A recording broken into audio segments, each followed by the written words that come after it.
ദുബായിൽ പോയിട്ടുണ്ടോ? ഫാമിലിയോടൊപ്പം ദുബായിലേക്ക് പറക്കാൻ ഒരു അവസരം കിട്ടിയാലോ? അത് മാത്രമല്ല, സെക്കൻഡ് പ്രൈസ് ആയി 1 ലക്ഷം രൂപ വില വരുന്ന ഗൃഹോപകരണങ്ങൾ 4 പേർക്കും, കൂടാതെ ആഴ്ച തോറുമുള്ള വിവിധ തെരഞ്ഞെടുപ്പിലൂടെ നിരവധി സമ്മാനങ്ങളും സ്വന്തമാക്കാം. ഈ ഓണത്തിന് റോയലിൽ ഓഫറുകളുടെ പൊട്ടിപ്പൂരം. ഓരോ പർച്ചേസിനും ഉറപ്പായ സമ്മാനങ്ങൾ. അപ്പൊ എങ്ങനെയാ ഓണത്തിന് ഒരുപാട് വാങ്ങാം, ഒത്തിരി ലാഭിക്കാം, കീശ കാലിയാവാതെ.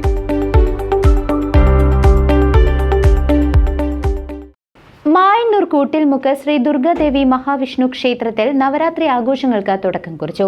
സെപ്റ്റംബർ 23 മുതൽ ഒക്ടോബർ 2 വരെ നടക്കുന്ന പരിപാടിയിൽ ശ്രീമദ് ദേവി ഭാഗവത സപ്താഹയജ്ഞവും ചണ്ഡികാ ഹോമവും കലാപരിപാടികളും ഉൾപ്പെടുന്നു.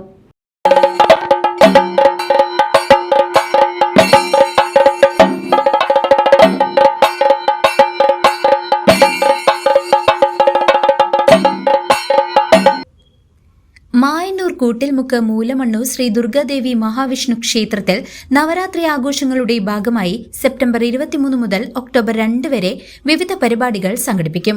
ക്ഷേത്രക്ഷേമ സമിതിയുടെ നേതൃത്വത്തിലാണ് ആഘോഷങ്ങൾ. നവരാത്രിയോടനുബന്ധിച്ച് സെപ്റ്റംബർ 23 മുതൽ 29 വരെ ശ്രീമദ് ഭാഗവത സപ്താഹയജ്ഞം നടക്കും. വടക്കാഞ്ചേരി സ്വദേശിനി തുളസി ബാലകൃഷ്ണൻ യജ്ഞാചാരിയാകും.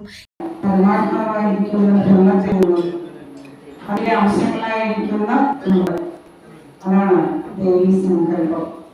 ഈ നവരാത്രി സമയത്ത് പുണ്യമായ ദേവിയുടെ ഭഗവാൻ തന്നെയാണ്.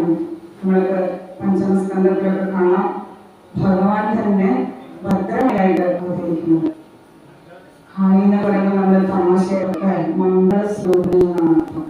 ഭദ്രകാളി മംഗളസ്വരൂപിണിയായിരിക്കുന്ന ദേവി, എല്ലാവരെയും രക്ഷിക്കാൻ കഴിയുന്ന ദേവി. ഇനി ഈശ്വരനെ ഭജിക്കണമെങ്കിൽ അമ്പലത്തിൽ ഇറങ്ങുമ്പോൾ എന്നൊക്കെ കുട്ടികൾ ചോദിക്കുമ്പോൾ അല്ലേ? ഗീത രാജഗോപാൽ സഹാചാരിയും മുരുകൻ സ്വാമി യജ്ഞഹോതാവുമാണ്. സെപ്റ്റംബർ 28 ഞായറാഴ്ച രാവിലെ 7 മുതൽ 12:30 വരെ ബ്രഹ്മശ്രീ ശ്രീരാമസ്വാമി ശർമ്മജിയുടെ മുഖ്യ കാർമ്മികത്വത്തിൽ ചണ്ഡികാ ഹോമം നടക്കും. കൂടാതെ വൈകുന്നേരങ്ങളിൽ തിരുവാതിരക്കളി, ഭക്തി പ്രഭാഷണങ്ങൾ, വിവിധ കലാപരിപാടികൾ, നൃത്തങ്ങൾ തുടങ്ങിയവയും ഉണ്ടാകും.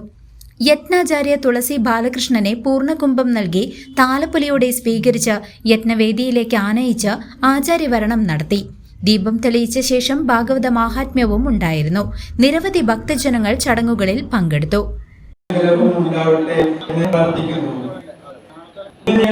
ഭാരതപ്പുഴയും ചീരക്കുടിയുടെയും സംഗമസ്ഥാനമായ കൂട്ടിൽമുക്ക് മായന്നൂരിൽ 1500 വർഷത്തിൽ പഴക്കമുള്ള അതിപുരാതനമായ ഈ ക്ഷേത്രം ചില ഭാഗ്യശക്തികളുടെ കൊള്ളയടിക്കുകയും ഈ ക്ഷേത്രത്തിലെ തകർക്കുകയും ചെയ്തു. 2017 പാലക്കാട്ടുകാരനായ നമ്മുടെ ഈശ്വരനും ആയ സുനിൽജി നായരുടെ നേതൃത്വത്തിൽ ഈ ക്ഷേത്രത്തിൽ പുനഃപ്രതിഷ്ഠ ചെയ്യുകയും ചെയ്തു. അതിനുശേഷം ഇതിന്റെ ചൈതന്യവും പ്രൗഢിയും വളർത്തുകയുണ്ടായി. അതിനുശേഷം ഇന്ന് നമ്മുടെ ഇത് നടത്താൻ പോവുകയാണ്. നവരാത്രി മഹോത്സവത്തിന്റെ തുടക്കമാണ്. ഭാഗവത സപ്താഹയജ്ഞത്തിന്റെ നമ്മുടെ ബഹുമാനപ്പെട്ട ആചാര്യ ശ്രീമതി തുളസി ബാലകൃഷ്ണൻ അവരെ ഞാൻ വേദിയിലേക്ക്. CCV news Kondazhy.